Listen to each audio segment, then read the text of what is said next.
Aku kandhanono nek pancen Dewa Cetha wisike sapa tak jujuke kayangane.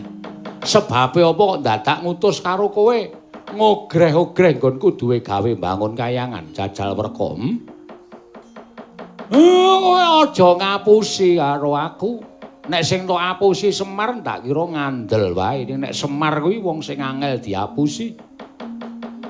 Dewa ora bakal misik karo titahe, ora bakal utusan karo wujuding Gandharwa supaya ngogreh-ogreh wong sing duwe pakarti becik, wong sing duwe gegayuhan sing apik. Monggo Semar gegayuhane ora ngesuk-suk karo uripe sak pepadane. Gegayuhanku ora gawe kapitunaning sak pepadane, ning malah gawe becik kalawan sak pepadaku sing urip ana ing negara Ngamarta. Lah yen dewa sing kongkonan karo kowe iki arep ngogreh-ogreh sing dadi kekarepaning Semar.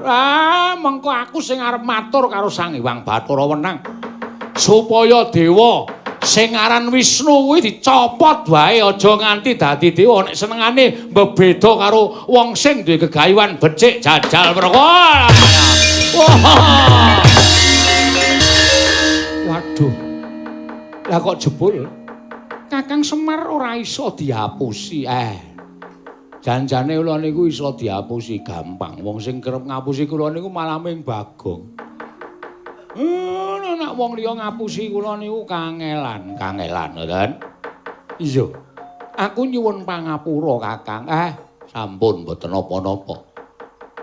Sampeyan niku arepa ketitisan dewa ning nuwun sewu blegere isih wujud menungsa. Mula kedunungan raos drengki, srei, dahwen panasten, patiopen.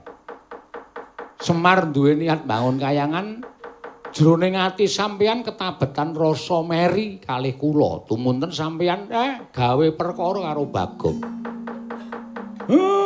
Benjang malih niku nuwun sewu nggih Den, kula niku ora arep ngesuk-esuk kali kelungguhan sampeyan mboten.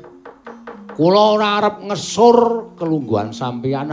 Mboten. Kula mung nindakake kewajiban minangka dadi pamong, kula mung nindakake kewajiban minangka dadi abdi sing kudu nyengkuyung karo bendara kula. Lah nek Ngamarta ketok ora tentrem, kula duwe kewajiban nentremke. Merga kula niku abdining para Pandhawa. Ning kula mboten gadahi niat ajeng netepi tetembungan golek pendhok supaya ketok. Mboten. Kula mung abdi ya tetep abdi.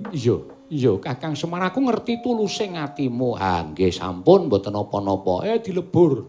Rasa sing mboten seneng dilebur, rasa sing meri dilebur, rasa sing panas baran dibuang sing adoh. Sakniki ayem, ayom, tentrem. Manunggal kali ndara-ndara kula Pandhawa adi-adi sampeyan.